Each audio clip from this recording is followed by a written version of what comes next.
You're listening to the DolphinsTalk.com podcast network.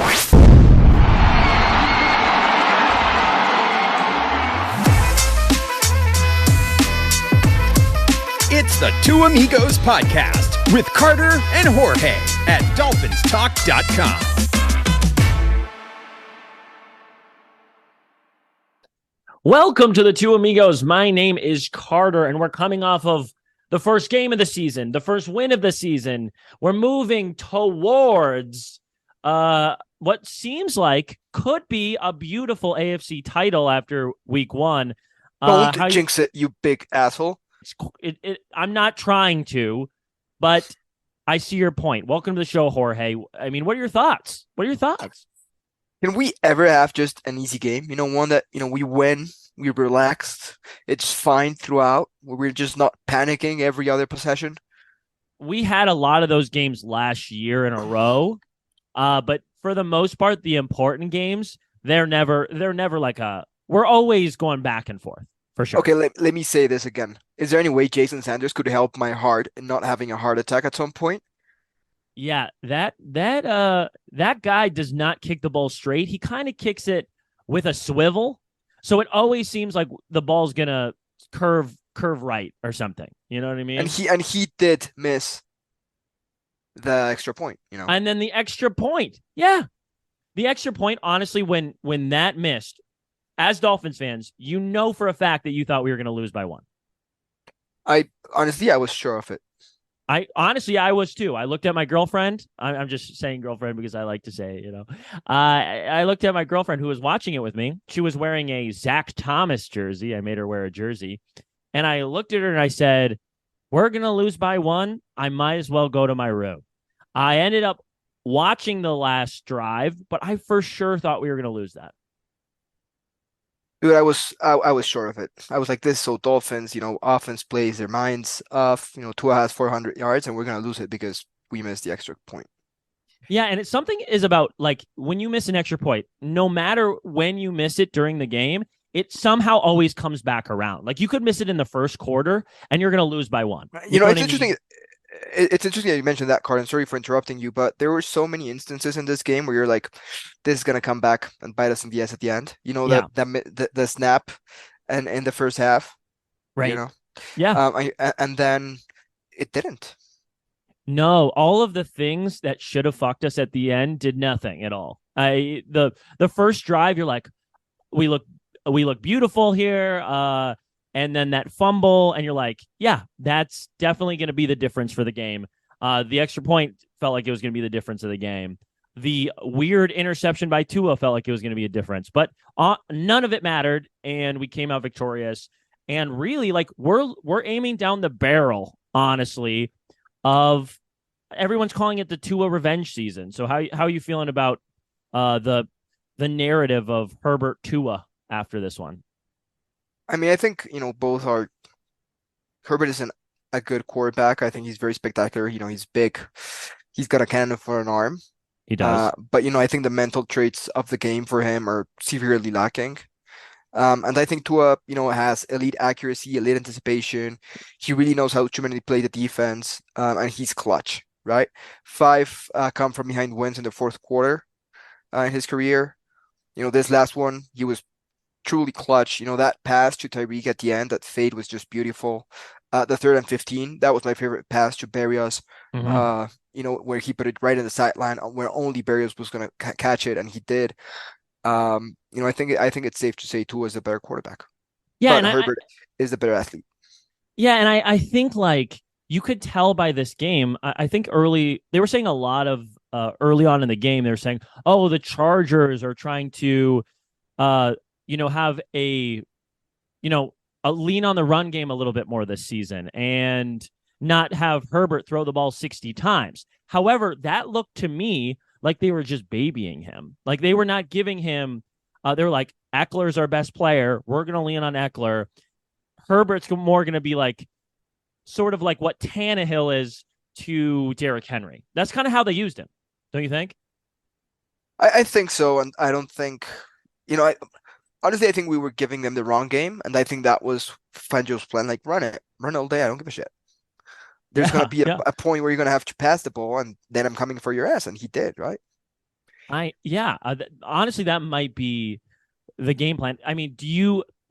That's kind of a perfect segue, Jorge. Do you think Fangio played a good game? I mean, you're allowing 34 points. I'm going to quote Tua here. We only needed one stop, and they delivered.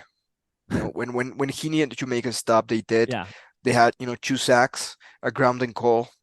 When there was that, after interception from Tua, another thing didn't bite us in the ass. And, JC Jackson actually brought it out of the end zone because he's an absolute idiot, apparently. He dialed up the blitz, Cahill got in there and made that big sack. So, I thought he called a good game. Yeah. Yeah, and you just brought up the JC Jackson being an idiot thing. He was an idiot like multiple times during that game. Yes. Because we were just talking about the missed extra point as like, oh, we think that's going to be a difference maker. The difference of the game was him pushing down as a comma before half. That was like, we won by 2. They would have won by 1 if they didn't allow us 3 like idiot points before we went into half. And there was another pass interference where I think he should have been called, right? The interception was clearly pass interference. Yes. I mean, he pushed Spurious out of the way and, for him to get to the ball. Oh, wait, which pass are you talking about? The interception that he brought out of the end zone. Oh, yeah. But honestly, it wasn't like he shouldn't have thrown that ball. Tua shouldn't have thrown that ball. Yeah, but it was clearly a pass interference. If there's no pass interference, Spurious gets his hands on the ball and he either catches it or swats it away. Okay, maybe that's fair, but then also that just turned into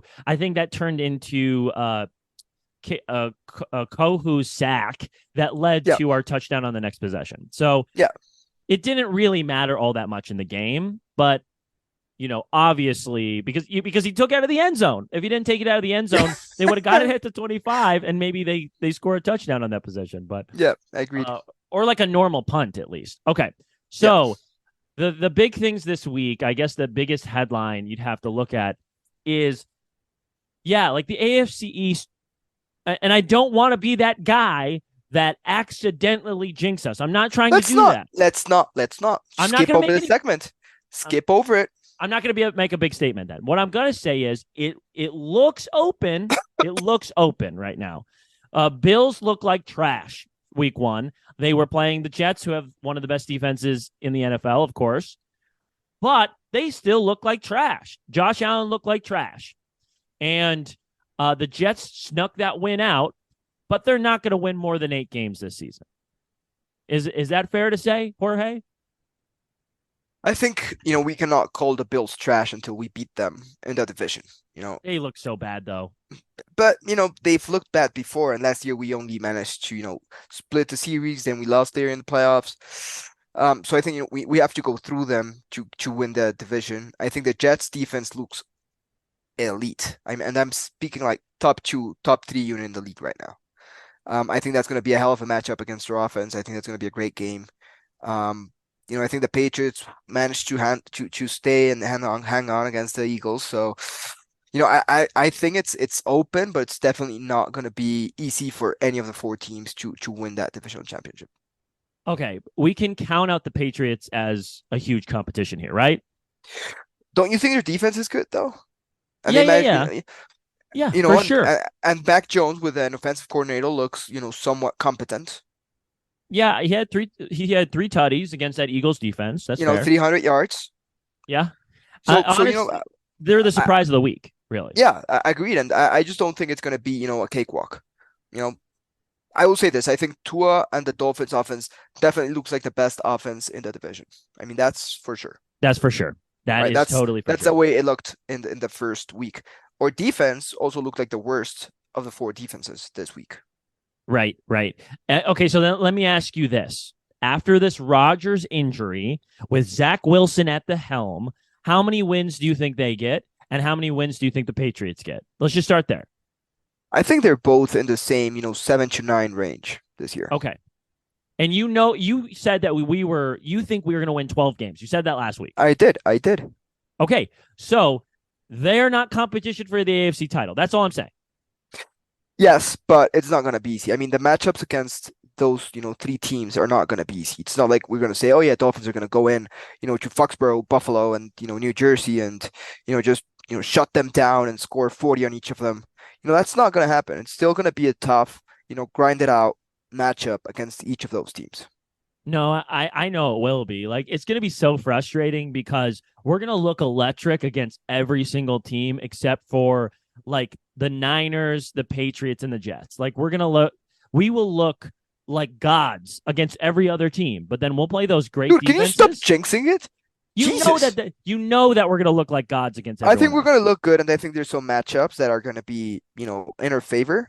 Sure. But I do think, for example, the Eagles defense is going to be tough It's to tough. break. That's a tough Absolutely. one. It's a tough one. Kansas City, they're going to be tough just because they're Kansas City and they've got Mahomes, right?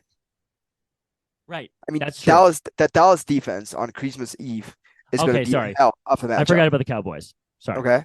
I mean, it's going to be, I think, a tough season. And this is coming from Mr. Optimism here.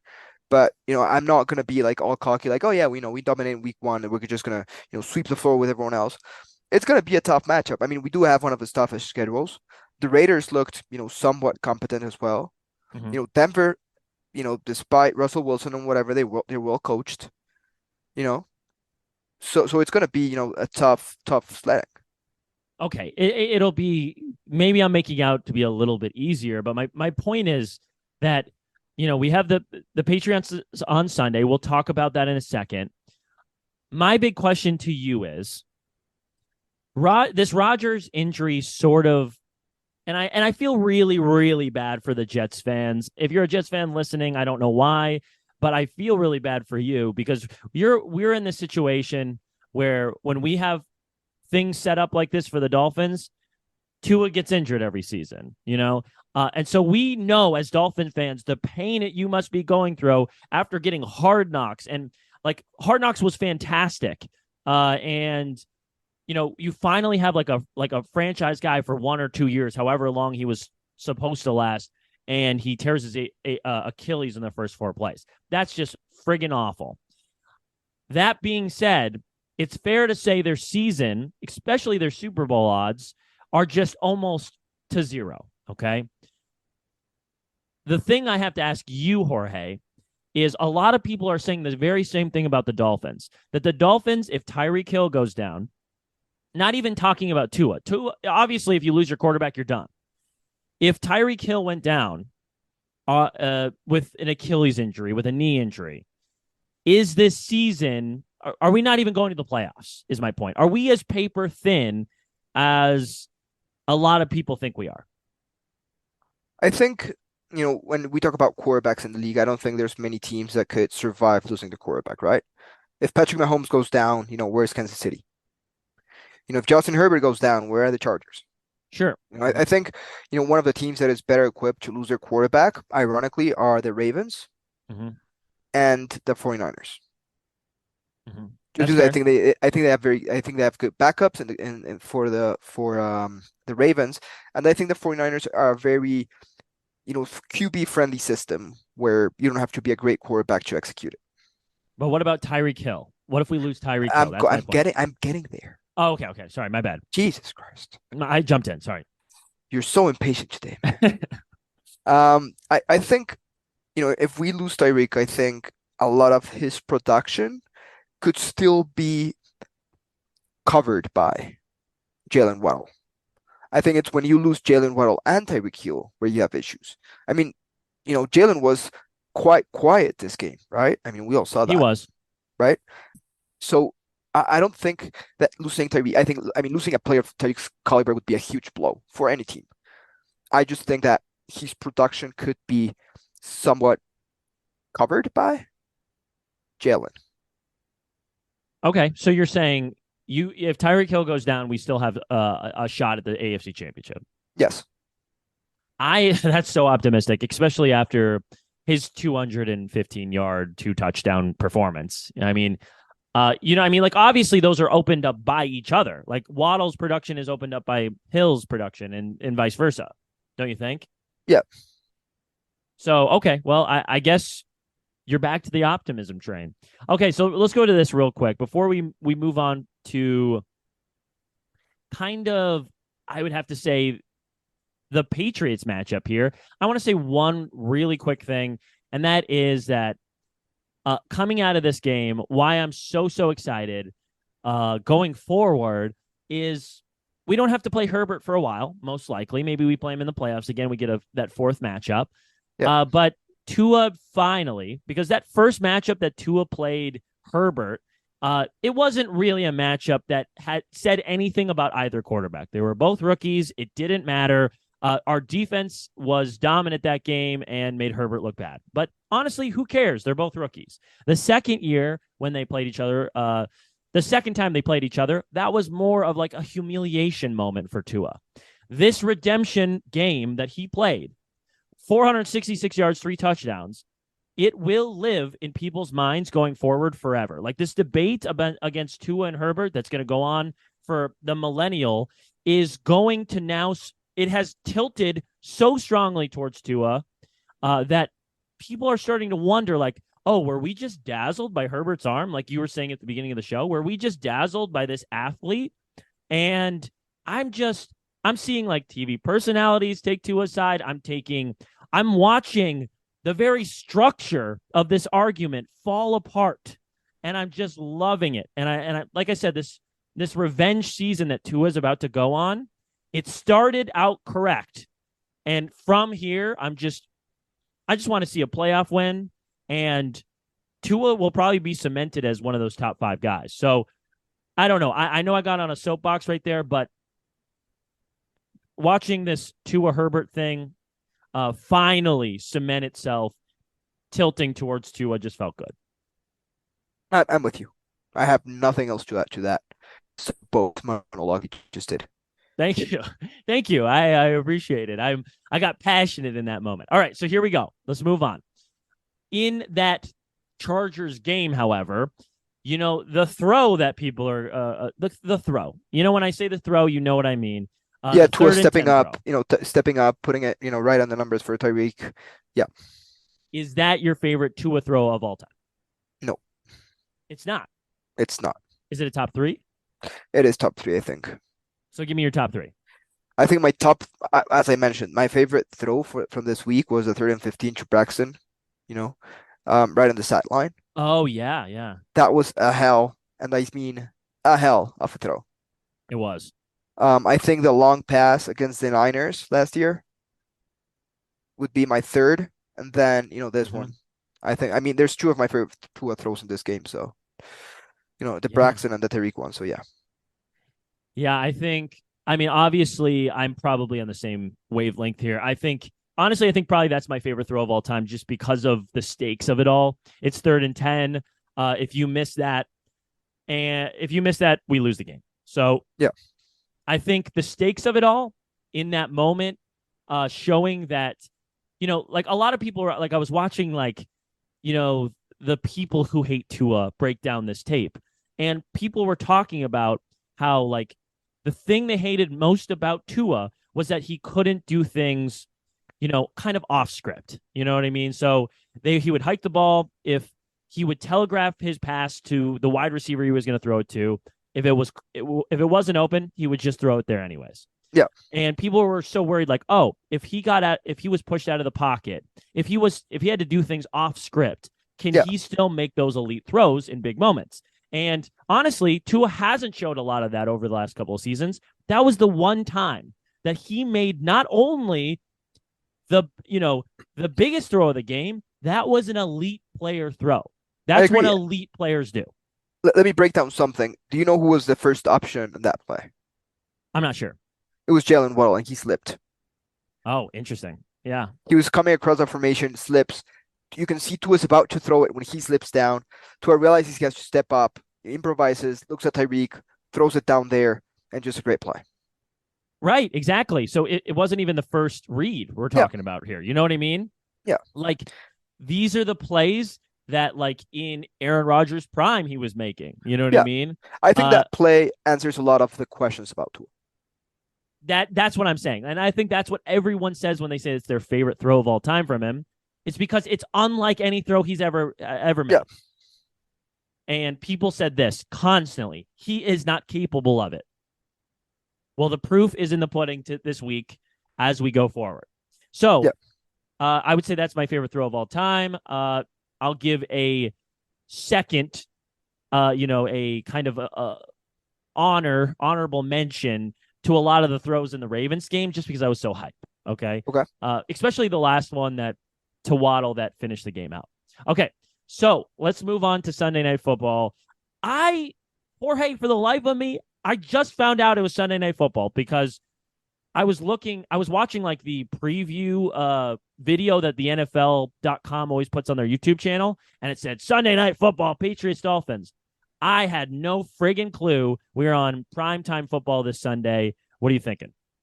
You know how I feel about primetime games, man. You hate them. You hate them. I hate them. I have PTSD about primetime games, just because you get people together, people are watching it, national spotlight, and then we lay an egg. It's true every time. So I'm having people over, Patriots fans coming over, and I sincerely hope for my own personal mental well-being that we win this game, Yeah. or at least that we don't lay an egg. Do you know the last time we played on Sunday Night Football? I can't think about it. I can't think of it. I can't either. I Was can it the Google it Chargers quick. last week? You're The right. Chargers, yeah, I told you. Yeah, it was told you. Yeah. Yeah. Okay, so do you want to tell us what your, I guess, initial thoughts here are on Patriots Dolphins? I think there's no reason for the Dolphins not to win this game if you look at it on paper, Okay. Objectively. But we've said that so many times before. Yeah. Right? I mean, it's still Belichick, it's still Foxborough, it's still a very good defense against, and their strengths on offense line up with what we are seeing as our weaknesses on defense, right? Running the ball. Yep. I think the injury report came out. Obviously, we're taping this on a Wednesday, so we've only seen the one. But, most of their offensive line is injured. Two of them are out, did not practice, and are looking to be out, basically, including their starting left tackle. Their center is limited. Their guards are limited. So, theoretically, we shouldn't be facing their offensive line at their strongest. Interesting. That being said, our defensive line looked like crap last week. They did. They look bad. So, I'm just concerned because I think Belichick is going to find a way to attack the weaknesses on our offense, and he does that very well. So I'm just hoping Mike McDaniel has a counter, and I'm hoping we will run the ball a little bit more. Yeah, and you know what also kind of sucks about this team is I think the Patriots are kind of the anti-Dolphins in a lot of way. Like the Dolphins are all about this sexy, like big splash play type team. Yeah. And the Patriots, I don't think have a single player on that offense that really like scares you. But they're going to get yards and they're going to score touchdowns and they're going to be annoying and they're going to be scrappy. And that defense is going to have a great game plan. And it's going to be annoying from the very beginning. We're not going to score 40 points on this Patriots defense in Foxborough, especially on primetime football. We just won't do it. And you'll be like, wait a minute. I thought we were this insane, sexy football team that can throw bombs every play, which is kind of annoying. But I honestly think this is going to be a scrappy game till the end. I think we still win by like 10, but like, don't expect this to look like the Chargers game. I'm with you there. I'm absolutely with you there. I will also add one thing. I think the mentality and the culture within the organizations are so different, right? I mean, Belichick and Mike McDaniel could not be more different. The approach to roster building could not be more different. We have, they have this very, we're going to draft players, we're going to develop them players. And we have this fucking picks mentality. Mm-hmm. So, I think it's a very cultural, it's a clash of, team building cultures. For sure. That being said, I do think that our offense is tailored for big plays. Mm-hmm. So I wouldn't be surprised if we saw a number of them this week. That being said, I think we're gonna also be facing a defense that's gonna make us look bad more times than the Chargers defense did, right? Yeah. Sacks, tackles for loss, maybe a turnover here and there. So I think that's gonna be very interesting. Yeah, when I look at the Dolphins offense, I kind of compare them. If we're doing NBA comparisons, everyone usually compares us to the Warriors. And I think that's kind of like a decent comparison. And then when I compare the Patriots to any NBA team, I compare them immediately. And I think honestly, if we took a like a poll across all fans, people would agree with me here. The Patriots are the fucking Spurs, right? They're that team. Like they have Tim Duncan, who's doing like really fundamental layups, right? Yeah, But he's still scoring 25 a game and 12, and it's not fun to watch. But the Spurs won championships. You know what I mean? They won championships. So I think it's like that really boring team that will lull you to sleep and they'll be scrappy. I don't know. I'm just like in this mode of we're about to watch a game that annoys me because every time we play Belichick, we look a little bit less like the Dolphins than we'd like. that's true. And I'm also excited to see us in week 2, right? Last year it was week 1 when we played him the first time around. It was a new system, first game under McDaniel, so on and so on and so on. This is week 2 in a new system. And listening to your comparison, I'm thinking they are the Detroit Pistons. Okay. Not because of the championships or whatever, and maybe this is the old man talking, but they are a dirty team that no one really likes. They're a bunch of crybabies, and they're gonna be dirty about it if they need to be, using Sure. all the dirty tricks in the book. And in this comparison, I guess Tyreek would be MJ or Tua would be MJ, and Tyreek would be Scottie Pippen. Yeah. Um, so I'm curious to see if Alec Ingold is gonna be the Dennis Rodman and be the guy with the elbows out, making big hits this week. Yeah, protecting his boys. Yeah. Yeah. Honestly, they're both good comparisons. I'm just thinking like the one thing I hate every time we play the Patriots because it's like they're gonna win. Like if I think it was the Raiders game last year, if they don't do that stupid pitch thing they did last season, they Yeah. make the playoffs, right? Yeah. And they just don't have a good roster. They have a very, very like bare bones roster. It's insane to me that Belichick can win 9 and 10 games every single year and really not add anyone special to that team. So, and I promise you this year, they're going to win 8 or 9 games and they're going to look so trash most weeks. But I mean, this week, I think we win this game, but it's not, like I said, we're not going to have those big splash plays, in my opinion. It's going to be like 23-17 or 23-13. That's my victory, and I think we win. What do you think?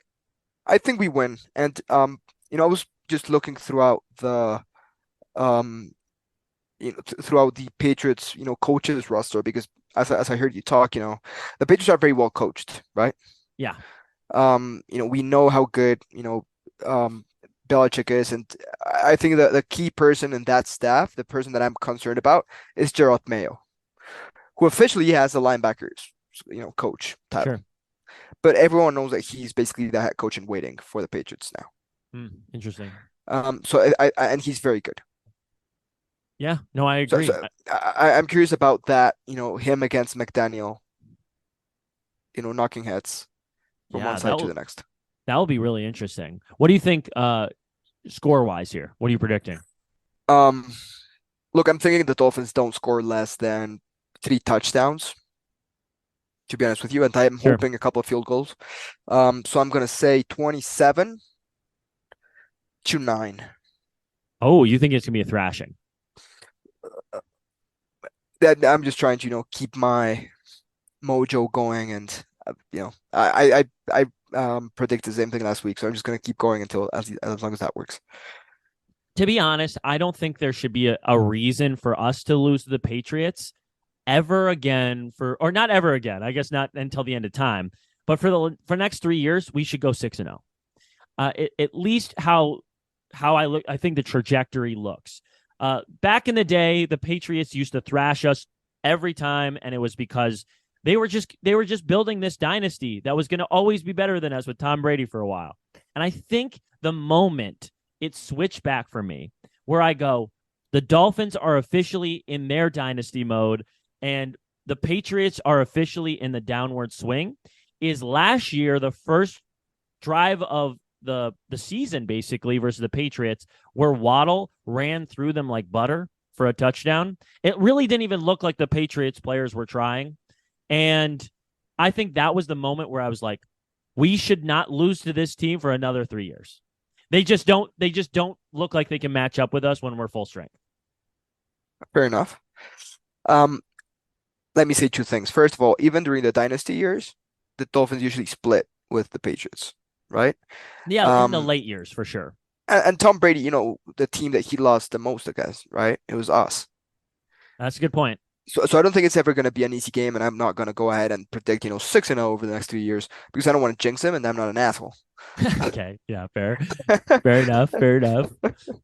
Yeah, I will say this. I think the Dolphins are always going to have the advantage in the first matchup. Just because the Dolphins are a more offensive-focused team and the Patriots are a more defensive-focused team. So the defense is going to learn from that first matchup. Sure. So I think that's why the Dolphins are going to be favored in this game. That being said, I do have a few concerns, but before I get to those, I have a question for you. Sure. What would you prefer to say this week? Or defense completely shutting down Mac Jones, picking him off, sacks, just humiliating the poor kid? Or do you want to see Tua taking a piss on Bill Belichick? I don't like. I'm not. I won't be that guy. Like I'm going to be honest with you, Jorge. I don't really like when we had an elite defense. I didn't like to watch the Dolphins play football that much. Like when it was like a couple of years ago and Brian Flores was holding people to like 7 points a game. Like I don't give a shit about that. I want high flying action, baby. I want Tua. If we're gonna win, I want Tua to do it, and I want Tua to shit on everybody. So you don't care if we give up 30 points as long as we score 31, basically. I don't care. Yes, as long as we score 31. Okay, fair enough. I mean, I want it to be a Tua year where he says, where he shows everyone in the league without question he's the MVP, and I don't care how our defense does it all. What do you think? Okay, fair enough. Do you disagree? No, not at all. I think that's fair. If I had to choose between those two options, there was nothing in between. I'm with you. That being said, I do love a good defense. I mean, a well-executed blitz, looking at people, just swarm to the ball carrier, making big hits, shutting stuff down, especially when you're away from home. Just having a defense that can dominate. It's sexy, man. Yeah, it's sexy, but also, what the Eagles did to teams last year where they were putting up like 35 points a game and no one could figure them out? That's what I want for our offense, Jorge. Yeah. I want to put up 35 points a game and no one figure us out all season. Can I just say something? Yeah. The Eagles ended up losing the Super Bowl because they couldn't stop the opposing team. So defense matters, Carter. No, it was defense the turf. Matters. It was the turf. It was the turf monster. It was bad. Yeah, I don't actually. Yeah, that's a fair point, but I'd rather go to the Super Bowl and lose. You know what I mean? I'd rather go to the Super Bowl and win, man. Well, that's my top choice. just saying. That's my top choice, of course. But if I had to decide between Super Bowl and losing in the first round, what do you got? So, I think it's going to be a great game, Carter. And, just wrapping up, who do you think is going to be the key player for the Dolphins? The key player? Yeah. It's got to be like, well, I mean, if Armstead's back, then it'll be Armstead. I'm going to go with Austin Jackson, no matter if Armstead's back. I think he's going to have to show that he can be in an island one-on-one. He looked good against Bosa, by the way. He did look very good. And I know time's running out. So, Carter, I think we're going to start 2-0. I think you agree. Now, I'm just hoping my, primetime PTSD is not fueled by this performance. I agree. I don't worry about it. This has been TuAmigos. We ought to go at this moment. We'll see you when we're 2-0.